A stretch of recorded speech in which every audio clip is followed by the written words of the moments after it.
All right, welcome to the Great Minds Podcast, episode 100. Um, so Yeah, we had to get live and in person for this one. Salute to y'all for rocking with us for over 2 years. that long, 2 years, man. Yeah. It's crazy. Part of this episode, what we're gonna do, if you've been following us, you know our first episode was we broke down our top 20 albums. What we're gonna do for this episode, we revisited. We didn't look at our list. Oh, We went back. I know I personally I listened to a lot of albums over within the last 2 years and had a couple of shifts, you shifted? a little bit. Man. And when I shifted, I would say like I didn't kick certain things off, but like The order slide. right, the order slide. And when we doing this album, when we doing these albums, it's like how we feel at that moment too. Yeah. So something that might have been 20 could have been 14 at the time, depending on whatever the case. No doubt. So your process, what was your process when you went through it again? Process was, so I did cheat. I looked at the list not about the order, about who was on it. Right. So like I blocked the numbers that I had originally 2 years ago, but wanted to see the names of the albums. So when I did that, nothing changed but shifts happened. And we did it from 15 to 1, not from 20 to 1. Right. So the ones that were at 15 to 20, that's basically some didn't make the cut from 15 down, and some did, right? So I re-listened to those albums and really want a different perspective. But like we said, every day you feel different. Right. So you might have an album that's 6, and then tomorrow might be 4 Right. on your list. Right. You know what I'm saying? All right, so we're gonna go through. We'll start. We're gonna go 15 through 10. We'll start this off. So, 15, I had late registration.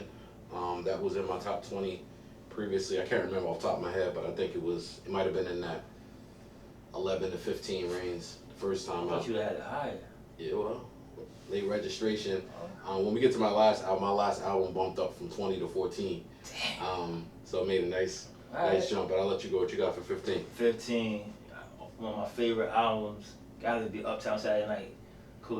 Can't Blow, I'm sorry. But we all know, if you know me, you know I love Can't Blow.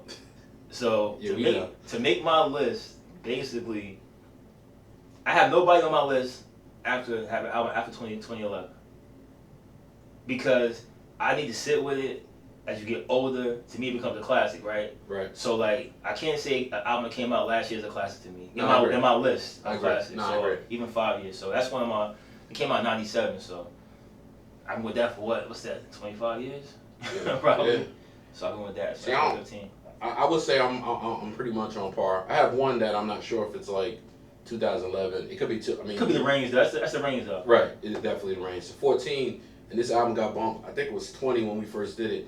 I bumped up Benny Siegel, The Truth, to number 14. I just think just everything about the album, from like where I purchased it from. I got it from CD Man. You know what I'm saying? CD Man. Shout out down- MSU. Yeah. So I think he used to come like a day early and just like, I don't know. I think it's the nostalgia tied to it too. On top of like, I don't know that I can't even remember like rappers we had like Beanie prior to him. You know what I'm saying? Maybe Cool G Rap. Maybe Coogee Rap, But the voice was different though. but I'm it was saying, just like I feel like it was just a lot more gritty too. And then like the Truth, man. It's like I got Beanie Siegel, The Truth, number 14. 14. Alright. My 14, Young Jeezy, Thug Motivation, 101. Yeah, that album, we you know, Yeah, right. going to the city, playing that. I remember when we went to a club, what was it, Strata? Possibly some of that. I'm like, yo, you gotta hear this Young Jeezy album. Yep. You were like, alright, whatever, Young Jeezy, yeah. I was like, yo, put it on. We played the whole way to the city, whole way back. You were like, yo, that album's hot. So that album, to me, nostalgia, and just during that time, I don't think there's anything that was better than that. Okay. Number 13, I think it's another trend-setting album. It's Dark and Hell is Hot. DMX. Again, this is an album I didn't even necessarily like at first. Like it's almost like it was so different. Like I didn't know what to do with it. You know what I'm saying? Or know where to put it. Yeah. Like you got to do bark in it.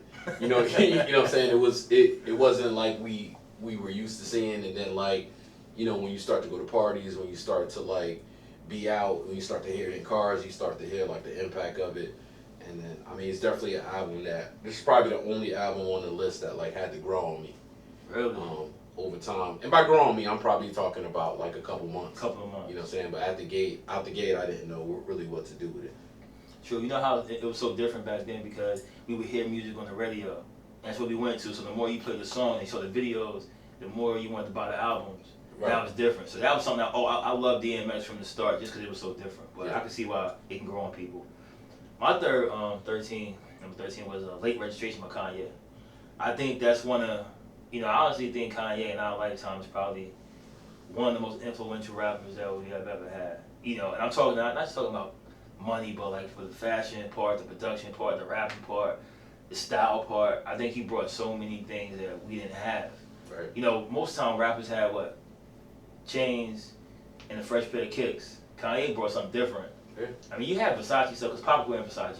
You know what I'm saying? But it was different though. The way Kanye was doing was different. So I think Late Registration to me is my number 13. And when you think about just on the side, like I don't know that anybody. I shouldn't say anybody. A handful of people don't have a 4-album run out the gate like Kanye. Nah. Far-fetched to be find tough. that. Yeah, you can't find that. It's gonna be tough. That's why he's GOAT status. Because like even like some of the greats, like even early on, they might have had an album that you just kind of like. Yeah. You know what I'm saying? But like blood, my blood, flesh, my flesh. Yeah. That for you. Yeah. But even if you want to count that, after the third and fourth one, Yeah. But yeah, so yeah, definitely in that mix. 12, I got the Black Album. For number 12, just a dope album. I know Hov said he was gonna retire at the time, and it was a great album. Yeah, it was a great. So retired too. Like that was it. That was perfect. Right. Everything about the album just well balanced from. Public service announcement that still go crazy when you put on. Yeah. The Lucifer joint that Kanye did. Dirt Off Your Shoulder. Dirt Off Your Shoulder. It was just it had all the elements to it, and it was a great like send off joint. I mean, obviously he didn't send it off there, but yeah, that was probably what 04. 304. Yeah, remember he had the movie, The Fade to Black came with that. Yeah. That was supposed to be it, and then he didn't fade to black. Yeah. I went to that concert too. It was dope. You went to the actual Fade to Black concert? Yeah, man. Okay. Yeah, it was crazy. Damn. Yeah. All right, my number 12, Midnight Marauders, Tribe Called Quest, man. I just think about, that was the first album that I listened to that, Tribe always had that jazz feel to it. So I liked it, but it was just so different than everything else in like the 90s, right? So it's like, it was so dope there because you had everyone being themselves. So if you liked me there, you have an opportunity to pick from Tribe Called Quest if you wanted that. You could go to the West Coast if you wanted that. You could go anywhere you wanted. So I think Tribe fit their lane, that whole native tongue thing that they were doing. Right. De La Soul and all that. It's perfect. So that's my number 12 album. All right, number 11, My Beautiful Dark Twisted Fantasy. Another Kanye West joint. Just crazy joints from the features to Devil in a New Dress with Ross. Yeah. To Appalled with Hov and RZA. To Monster. I forgot about that. To Monster. To the what's the joint with Kid Cudi and Raekwon on it? Gorgeous. That's a crazy mix. Yeah, Raekwon. Right, and it worked. Yeah. You know what I'm saying? Because Cudi's a monster on the hooks. That's the only thing I need from Cudi ever. I don't need, obviously not fashion. You want the dress? Nah, I'm good on that. Alright. I'm good on the fashion and all that. But another perfectly crafted album. Devil in the Blue Dress to me, I've been talking about this for years. The top 5 rap song for me. Yeah. Like just like everything to it, and I remember hearing it was when he was doing the I forget what he was calling it. He was dropping a single every Friday. During that time. It was like a Good Fridays. Good Friday. Good Fridays. So he had the joint originally, and then I loved the song, and then he's playing it on the album, and he didn't have he didn't say Ross on there. So after he finished his verse, it was just like this long bridge, and then Ross came over and I was about smoking everything. I just threw my phone on that one. Okay, now my number 11. Get Rich or Die Trying by 50 Cent. Yeah, I thought it would be lower, but I had to recalibrate. Yep. But that album was crazy because we remember that time. I've never seen someone with a run like 50 in that time with mixtapes. I've never seen that before. I don't think we ever will because that age is dead. But just from the mixtapes coming out, round over everybody's beats, the momentum he had, and then the album dropped, and it was just crazy. We were in Miami. I think we were when the album dropped, and every car was playing the album. Yeah. and I never seen somebody single-handedly ruin someone's career. Like I mean, you have like little like LL beefing with this, with Cool D, stuff like that. This was different. Like this was like I want to make it my point to end your music career. Like you're not gonna do it. And Ja was huge. Ja was Drake.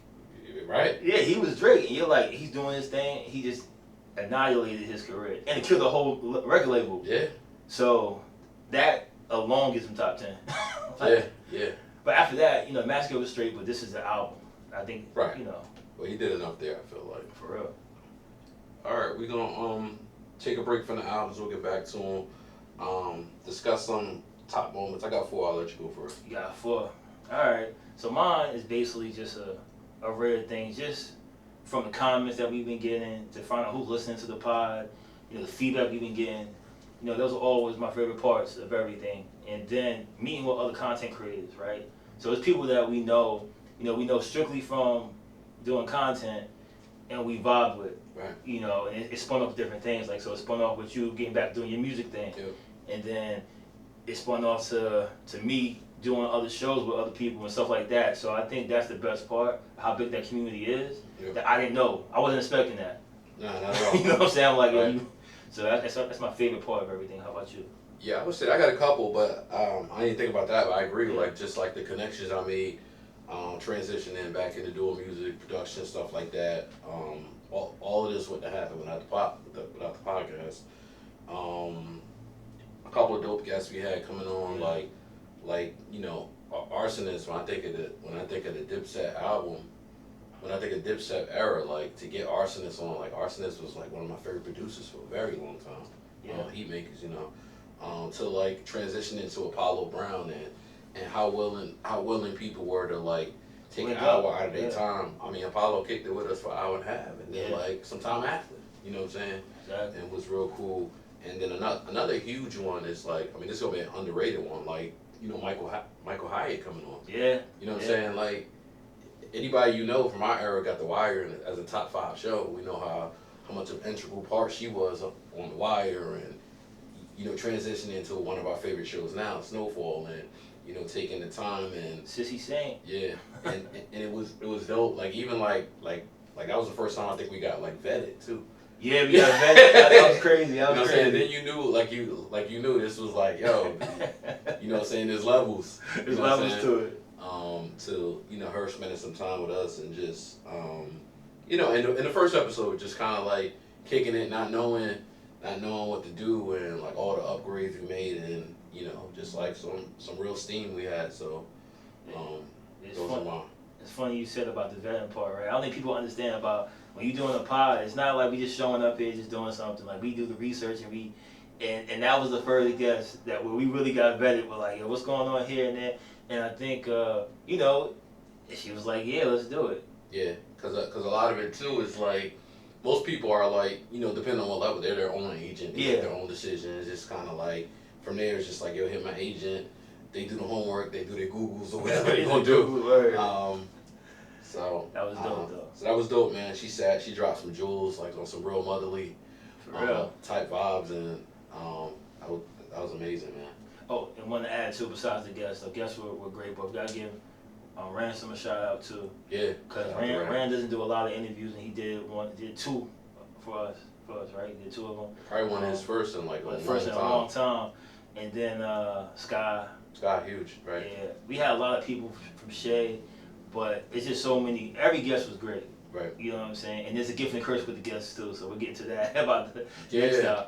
And then Iquan from the Artaholics, like he volunteered to be our first guest. So yes. As we were working through the process, like that was our first time like having to not only speak to each other, but integrate somebody else. Right. Incorporate another person while we work on our timing between questions and eye contact, and it's a lot of different things that go behind this. So comes back around, right? Look where we are right now recording. Right.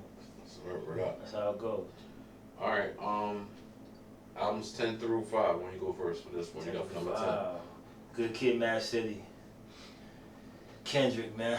That's my earliest album that I have on my list. Like as far as date, I think that's like 2011? I think it's that old? What? Yo, I think it's that old. I I mean, you could be right.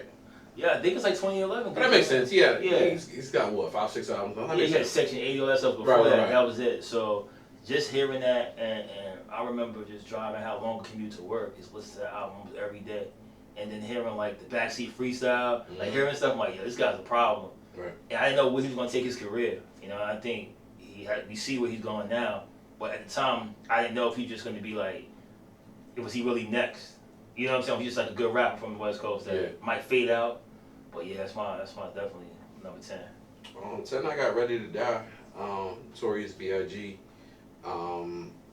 It's just like, I don't know, man. I felt like it was a time where like New York was searching for like I think, you know, they had great rappers before, but like I think he was one of the first superstars as a hip hop rapper. Superstars outside of like, you know, LL. But Slick Rick, people like Slick that. Rick, but he was different. He was different. You know, from the features, Method Man, and just like Warning and all the, like you put Warning out as a single. Like who could do that? not these days. You know what I'm saying? So Ready to Die, man, number 10. You know what's crazy about Ready to Die, real quick? They said that that's an album that made every MC start writing again. Like, because when his album came out, it's like, yo, I can't put my album out no more. Like, I gotta change it up. Like, I gotta do something different, because he was just so unique in the stories and mixing with the old school beats. That's when Puff was on his thing. Right. And then he wasn't even the biggest artist. It was Craig Mack. People don't realize it was Craig Mack until Flavor in Your Ear remix came out, and then Biggie took off. Yep. You know what I'm saying? So yeah, definitely. My number 9, College Dropout, man. So I'm starting to get Kanye heavy right now. College Dropout, man. Like you said, those first 4 albums by Kanye, nobody's touching those albums.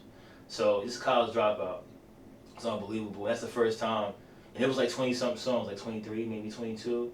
Around there. It's around there, but it just flows flows so right, and even the skits were perfect. Yep. And he was bringing back the skits to where, because skits start with De La Soul, right? Pretty much DJ, what's the man's name? Prince Paul. Mm-hmm. So they would do the skits, and when Kanye brought the skits back, it all flowed in. Yeah, D-Ray Davis sounded like Bernie Mac.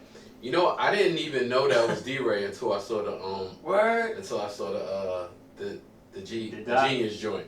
I knew it wasn't Bernie Mac. I thought it was Bernie Mac at first. Then I said, no, I did too, but I didn't know who it was until I saw the doc. Oh, that's crazy. I found that out like a while ago, but it was way after the album came out. I'm like, oh, he's the voice, and it makes sense though. But that's definitely my number 9. Number 9. This one's gonna be funny because of like the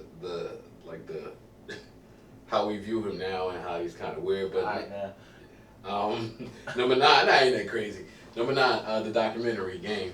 No, I try not to put in like today's bias. Like he's just crazy OD with name dropping and the different things he does. But like he's a good rapper though. He's definitely a good rapper.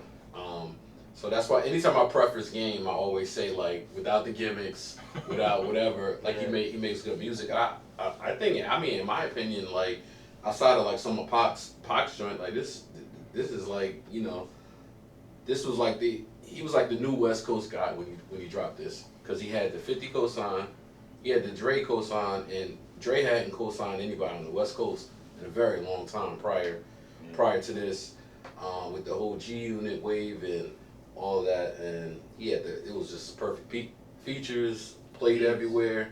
Kind of had like a Get Rich or Die Trying feel, but not as big, but I know pretty close, at least for the West Coast.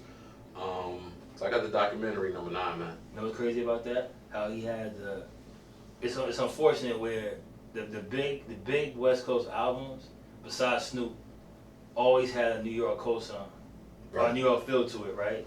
Like Ice-T came from the West Coast, had a little East Coast flavor. You know, Cube messing with what's the hit? Not the Hit Squad, Public Enemy's team. So it's kind of crazy how that worked. And Game kind of was having that with the 50 Cent cosign and stuff like that. So, all right, my number 8, In My Lifetime, Volume 1. I think that is probably, I like that better than Reasonable Doubt, because of where I was in my life when I heard it. So when I heard Volume 1, that was different.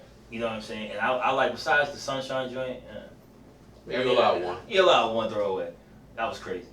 So that's definitely my number 8. All right, I got Get Rich or Die Trying. A little bit higher than you, but we still in the same in the same range here for all the same reasons you said. Like it was just so, everything from many men to like 21 questions like that, and then everything in between. Everything. But besides taking the shots at Jai, he had good music. Right. That's the difference. He had good music. So between 21 questions and many men, and like I said, everything in between, I think he, pretty much hammered everything from there. So that's 8 for me. That's 8. All right. My number 7, Raekwon. Only Good for Cuban Links or the Purple Tape. I basically think that album, to me, it wasn't the first Wu-Tang album that was solo, but it carried a lot more. I don't know. It was like more street. Yeah, no, it's the best one, no doubt. But it was perfect, and it introduced pretty much with him and Ghost. Like that's like the dynamic duo. You know what I'm saying? I think that was just done. The production was done. The verbal intercourse, Crossway Scarfaces. You had Ice Cream. You had everything on that, which is crazy. So I think that's the best Wu-Tang album probably solo ever. And I think I don't think it gets. I think people forget about it. Because I think, as it ages, the younger generation, they don't really think about Raekwon like that. Raekwon is nice. Yeah. But Method, man, is the star. Right. Because he got the star pill. Now, he deserved it. He can rap. He's nice, too. His new album's good, by the way. Gotta listen to it. You probably didn't. I did not. But yeah, that's my number 7. Number 7, Only Good for Cuban Links and Ditto. Really? Yeah, number 7. Yeah. Alright, we did not talk about this before, so that's my 7. Pretty much all the reasons you just said. I ain't gonna go through them all, but yeah, that's number 7 for me. Alright, my number 6, Ready to Die, Biggie. Just because 93 when that came out, I remember going down south, not knowing who Biggie was. I remember watching Yo MTV Raps, Fab Five Freddy was interviewing Biggie. He had a Sergio, what's that joint? The old mobster tracksuits. It's like Sergio something. I forgot what. Nah, I don't know. Sergio Tech something. It's like look it up. You see it, right? He had it up, zipped up. He's sitting down. He had a Kangol on. He was like, yo, this is the next guy from New York.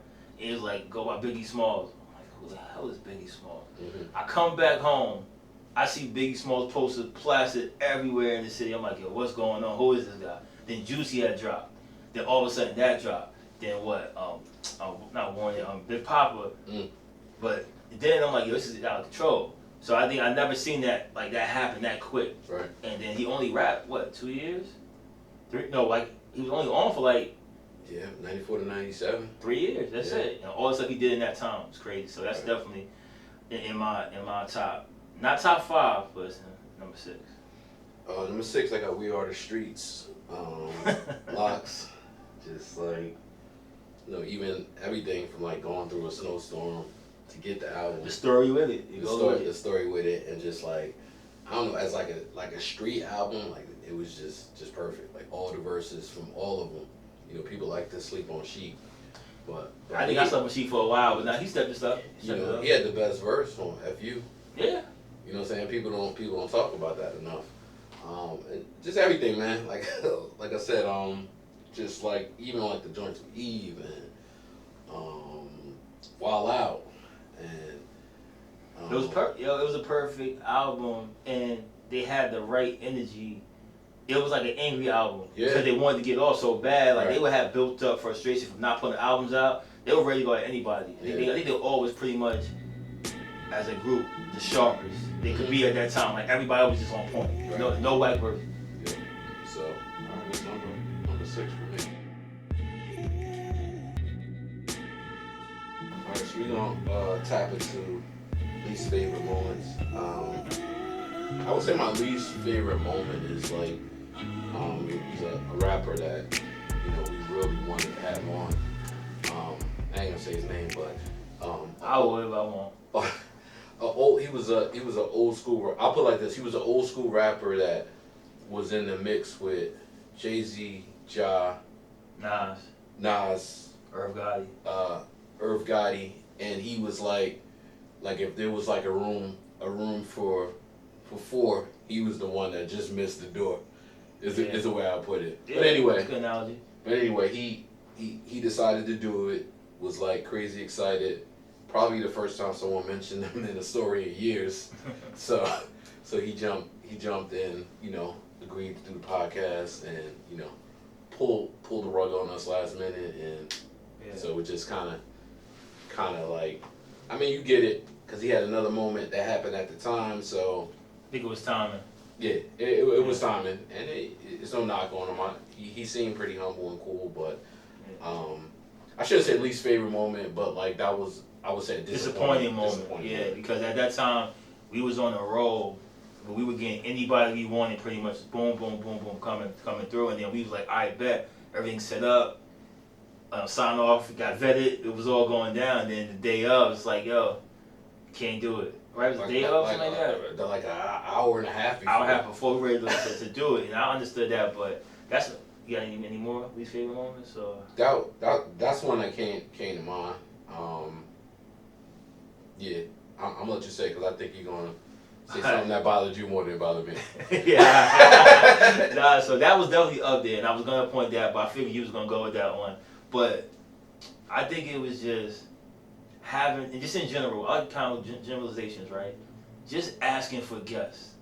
Like sometimes you started seeing people that started flaking, right? So it could be your favorite rapper, and I mean, as you become older, you don't really have like somebody you look up to like that. I want to say that, right? But you have a certain idea of what someone would be like. Right. And then we started noticing, and we heard it from a couple of guests, like, yo, anybody would do your show. Like, it's exposure. It's free pub.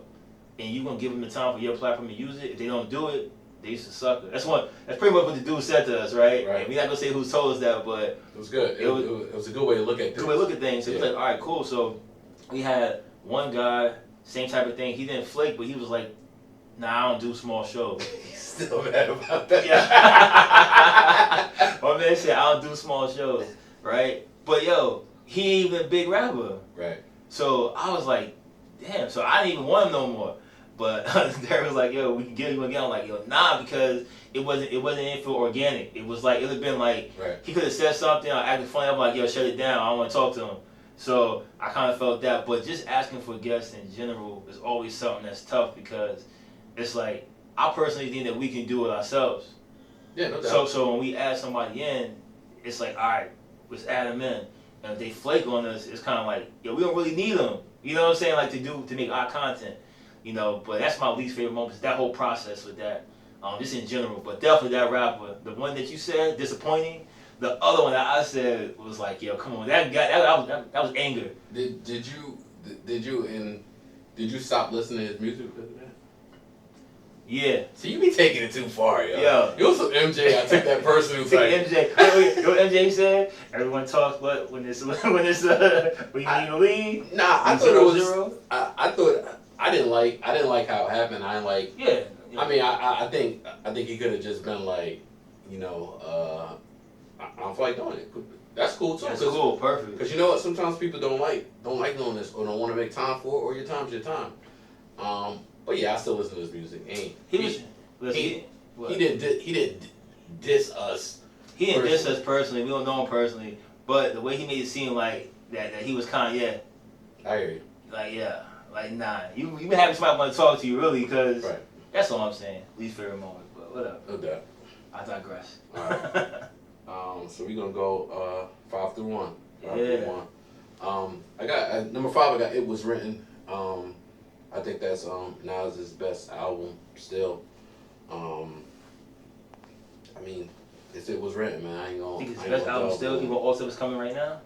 Yeah. I don't think Magic or KD2 are better than that, but still his best album. Still a top 5 album. Still an album I revisit. I would say a couple times a year. Yeah. And it was just like Illmatic was dope, obviously, and it was a game changer. But I think he leveled up. From there, I feel like a lot of times people say like Illmatic is the best just because it's like it's the first. It's the first, and depending on how you judge your albums, if you base it on impact or whatever, everybody's got different criteria. Yeah. But as far as like what I go back to more and what songs I enjoy more, I would say It Was Written for sure. Yeah, it's funny. It's my number 5. It Was Written. Everything you said, I'll just add that just the whole Esco flow. Esco was his whole thing, at that time. And I never seen someone reinvent themselves so much in a good way. Quickly, he leveled up. Not in a bad way. And just, I think the message might be one of the best songs like ever, one top 10 songs, like especially from the start of it, and then the video for If I Ruled the World, you know what I'm saying, the message kicked it off, and I was like, yo, what is that song? Yeah. Like, you know what I'm saying, like I know If I Ruled the World, but what's that song right there, and you get the album and see how it all pieced together, yeah, it's definitely dope. All right, number 4, I got Good Kid, Mad City. Ah. And again, I love this from the start. And it's just like Kendrick's a storyteller, and this was a different type of story. Like he's telling a story on I hate Shireen. The Steppers, Mr. Morale joint. I just enjoyed this story a little bit better. Just a little bit better. Right, just a little bit better from top to bottom, from the intro to the skits with his parents, and because it gives you a feel of like what he was dealing like with. Really him. Right, you know what I'm saying? Yeah. And him going to Shireen's house and doing the stuff she was doing in the backseat freestyle, and then you got the joint with MC8, which was just crazy, so West Coast, and like it was everything about that, man. It was a perfect album, to be honest with you. I think you hit around the head with that, because that flow is crazy, and then how it built. It's a story that's happening, and you kind of follow his life, what's going on at the time. It's like a good kid in the Mad City that you can kind of tell, and I think that feeds into why his music is so well received, because people can tap into that, they get it. You know what I mean? All right, my number 4, All Eyes on Me, Tupac. I think that album, and if I'm not mistaken, that might not have been the first double. Was it? I think someone might have had double before that. Yeah, I don't know. Someone probably did, but it wasn't like this, like as big as this, of course. But I remember this album because everybody had it. So it was one of those things where we was in high school. I don't care if you was black, I don't care if you was white, Asian, Hispanic, everyone had that album because he just came out of jail and he dropped it. And California Love was on there. Yep. You know what was gonna happen. You had the video with him flashing the money, talking about coming to death row, they pay you right, making faces at Faith. The same thing about her in the video. I was like, yo, he's nuts. I was saying to myself, and then what, 7, 8 months later he passes away, but that album just was perfect to me. And it was really West Coast, but it was what I wanted to hear from him. That was the first pop album I actually bought. Because other stuff I was hearing, like radio-friendly records, like, from Temptations and stuff like that, and Dear Mama. But when I bought that album, I really was like, yo, all right, this is what he's on. Yeah. You know what I'm saying? So that's my number 4. All right, so for number 2, I got... got 3. Oh, 3, my bad.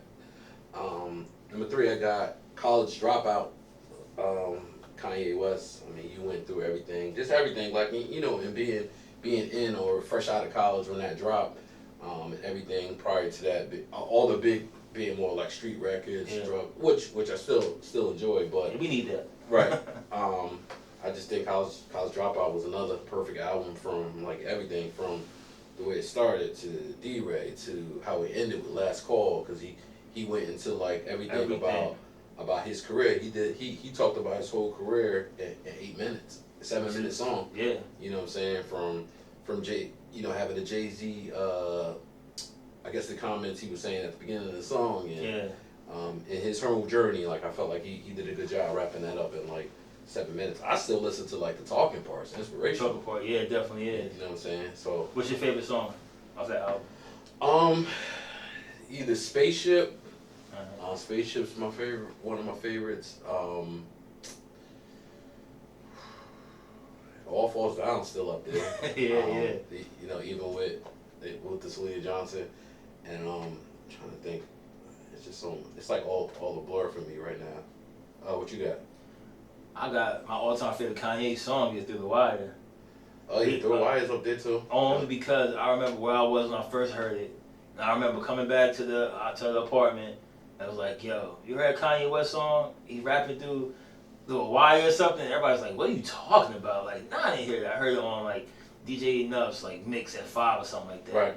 And then I saw him like, yo, his jaw is wired. And he's rapping. I'm like, nah. And just the whole Shaka Khan, the whole thing, it just was something that I think was needed. And when I think of Kanye, I think of that song. Unique too. Like, yeah. He's never done any of that. Exactly. And I think of Kanye. When I think of Kanye, that's the first song that pops in my head. Like what he does, I don't care what he's talking about, I think about Through the Wire. Right. So me, right? Hold on. Life After Death, number 3. Life After Death is my number 3 album. Just because it's one of those things where I think it might have been number 2 when we first did it 2 years ago. But it was Biggie's, of course it's his best album, but it was a perfect, like, it was him about to hit another level. Yeah. Like, yeah. everything figured out. Yep. Like, everything was clicking. He knew how to make the songs. He knew what his fans wanted. He had top-notch production. He had top-notch features. And then when I heard Notorious Thugs, I'm like, yo, no, this is different. Like, no one had ever rapped like Bone. And out-rapped Bone. He went in their realm. Yeah, and out-rapped them for the most part. And he kicked it off, too. It wasn't like, he kind of like, he set the tone of the album. Yep. Of that track, you know what I'm saying? So I was like, yeah, that's crazy. And then to see him not really see that come out and not get to experience that was definitely sad. But you know, that's definitely that's my number 3. All right, number 2, man. I got the Biggie duet. Say that. I'm about to say, you know my top 2, man. Number 2, I got the Blueprint. I'm tweaking. Yeah, you definitely wild. Number 2 is the Blueprint. Jay's best album, I think, pretty clearly. Just everything, like from like the producers he broke, Just Blaze, Kanye, Timbaland. Even like Wonder was doing some stuff on there. Maybe and Guru was on production, on engineering, I believe. Always. Yeah. Just like from Takeover to Rulers Back to both Girls songs. Yeah. You got what's the joint he had with Timbaland on there? Me neither, but I know you're talking about. From Never Change. Renegade. Yeah, everything, just man. like I don't know, Lyrical Exercise. Yeah. Breathe easy. Breathe easy. I said Never Change. Heart of the City. That was perfect. Yeah. And I'm mad I don't have it in my list. Is it if you had time to do it, is that in your top 50? Should that have been in your top 50? Oh yeah, definitely. But the problem is when you look at these lists, as we always say, is that you think about what catches your mind first. Right. I didn't dig at anything, but I definitely put that album over albums I have in there. But it wasn't on my radar at the time. Nah, that's fair. I mean, it's a fluid list. Is it top 10? Yeah. Top 5. That might be the top 5. You slipped up? I slipped up. Caught me on the wrong day. Alright, my number 2, is Instant 36 Chambers, Wu-Tang. I just think, came out 93, just how gritty it was, just how influential that group is to have 9 members. For real, just keeping 9 members on anything is crazy. Yeah. Like, I'm not saying, some are better than others, how that go, but... Yeah, there's one that's really low. Nah, he disrespectful. But the thing is that, like, just to have that and how it spun off different things, right? So you have all their solo careers, boom. You have production, you have RZA doing scores. You have Method Man in movies and TV shows is like an elite actor right now. You know what I'm saying? Pretty much, you're gonna get to Method Man like he's LL and like he's elite. Will Smith. Method Man's elite. No, you're gonna get to that. I'm saying, he got a lot of roles, a lot of shows. He's been in a lot of movies. So it's gonna be a group of kids that's gonna forget that he raps. True. Like they're gonna think like, yo, this is Clifford Scott, whatever, from who's Method Man. Right. You know what I'm saying? Not gonna know he's maybe 50 years old now. Yeah. So by the time, I feel like everybody just had their 50th birthday. Yo, everybody, right? So he's that. Then you have Raekwon doing his thing. You have Ghostface and his whole room stuff. Then you got the ones that you don't like as much. They doing that, making books and stuff like that. So they spin off on everything. So I think that's the most influential group we've ever seen. And then the culture, the style, the slang, the Wallabies. Yeah, I don't disagree. And they put Staten Island in that. Like, as far as that's concerned, as far as, like, they were always a borough, but people look at Staten Island a little differently. But when Wu-Tang came out, everyone's from Staten Island. Right. Everyone's from Staten Island. That's my number 2.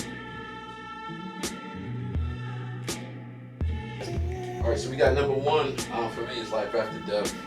It's been my favorite album since, I guess, pretty much since it came out. Man, 25 years. It's crazy. You know what I'm saying? Everything is 25 years of albums. Right, and I try to, like, I don't know, maybe we need to revisit this in like five years or something. Even if, I think it's still gonna be there. It's still gonna be there because it has a sentimental value to you. Right. And then he passed, so it's like you can't judge off anything else. Yeah, it's gonna be hard, man. The number 1, and just real quick, like, I'll let you do your number 1. So Life After Death, for obvious reasons. Just like balance everything from like you said, Notorious Thugs and. I love the dough. Last Days. I got a story to tell. Nobody. Downfall. Sky's the limit. Sky's the limit. Missing you. Missing you. Kicking the door. Kicking the door. That About Nas. Yeah. You didn't know. So just another perfect album to me. And just one that holds significant sentimental value. I hear that. Before I jump to my number one, I want people to go back and listen to I Love the Dough, Biggie's second verse.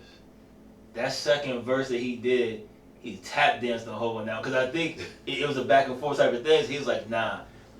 The second verse is crazy. Talking about losing chips on Lakers, gassed off Shaq. Right. Oh, yo, that's crazy. It's my favorite Biggie verse, like ever. Alright, my number one, Machiavelli, the Don, man, Tupac. That whole night, 7 Day Theory, like that's an album that like it's sentimental to me. I remember I was when he died with Biggie too, but I remember when I heard he died or got shot. No, he actually passed. I'm sorry. I know he was shot. It was in September, of course. It was at like a festival or like a fair we was at. Older kid was pulling up in his car. He's like, yo, y'all heard about Tupac died? He was like, shut up. He ain't die. Well, everybody always assumed that like Tupac would just make it. Yeah. Like it's just like, all right, he just got shot again. He's like, nah, this is right now. They say he passed, and I'm like, whatever. Then went home and Kurt Loder on MTV saying, I'm like, yo, he's gone. And just hearing that album dropping, then that time, sophomore year, basketball, we playing that every basketball game, every trip, we're playing Machiavelli. Me and my girlfriend, just like Daddy, Toss It Up. There's so many songs. You're like, yo, okay, this is it. And I think it's ironic that we have, I know my albums are probably two of the biggest rappers ever. Respectfully. You know what I'm saying? Like they probably are, and they all passed too early. So I put that album in a different vein. I think just like Big, Tupac was about to go somewhere different. And not just with music though. Like Big would have been big in music and probably something else too. Probably fashion, probably owning something, because he was smart. And I think Pac was going to start getting bigger than music. Like he was going to start like going into like the EGOT category of stuff. Right, You know what I mean? like the acting. Like Acting. I don't know. I mean, I guess we could say Will Smith now, but like Pac was right there, if not better, in my opinion. I think as it's hard to say, right? But as like a dramatic, like that I think had more layers. I think Pac, because he went to school for it. Like he was a art dude. Right. So I could see like if you watch like Poetic Justice, then you watch Juice, I'm sorry, then you watch Gridlock, then you watch Game Related, then you start watching the different things he was doing. He was becoming more comfortable in his skin. So I could see him going to the top. But that's definitely my number one album, man. I still play it to this day, at least once every 2 weeks. All right, so we're gonna wrap up. I guess individually. Yeah. So you started something recently today, and by the time we get it up, maybe you'll have a couple episodes. So what you got going on? So we branching off. It's still under one umbrella, but I started my own pod called Straight to the Point with Vaughn. You can find it on Spotify right now. Episode 1 is up. It's pretty much like a weekly thing. It's gonna be on pop culture. Now, not just black culture, hip hop culture, and also just American culture, things that's happening in importance to me that I feel that like affects us in some form of fashion. So I'm gonna be doing that and start having some guests on that. But right now I'm just gonna do it, focus on setting the template and getting that out there, getting it out for people to know, and kicking and have fun. But it's still under our umbrella, so everything we did from this show spanning off to other things, and that's what I got going on. What about you, man? Yeah, it's dope, man. First episode, I got to listen to it this morning. Yeah, you did. You were surprised too. You were like, definitely dope. So I mean, just working more on the music side still. Working on music. Production. A lot of production. I got a lot of about 2 or 3 more albums I'm fully producing this year, and doing some work on my own. And you got the new Knife Wonder in here. just keep grinding with that, and just see. It's dope too, and Derek gave me my intro to my pod. You know what I'm saying? So he's doing good work, and see the growth of it too. I've been seeing the growth from the start. So working on your craft, it's definitely dope, man. Yes, sir. And the music too. So you gonna be you gonna do one of those. Who's like in that room? He's not no Khaled. because you actually hit the MPC. I actually do the beats. You do the beats. But Kyle's doing what he does though, putting everybody together, but he does the beats, man. So looking forward to hearing more and more from that. Yeah, no doubt. And to conclude, man, salute to y'all for checking y'all. Salute to the Artaholics for the space, Dope filming space, us. man. Dope space. If you ever want to do something, photo shoots or anything like that, this is a great space. Great place for a creative. Yeah, great place for a creative. You know, and they do great work. So shout out to Ike, son Jacob, and appreciate y'all. You got some final thoughts? Nah, man. Everybody just be safe. Keep tuning in. We're gonna have the Artaholics link in our bio when we drop this episode, so you can definitely reach out to them to book your sessions and everything. Just appreciate the support. We're gonna try to do 100 more. Yeah, let's get it. Peace out.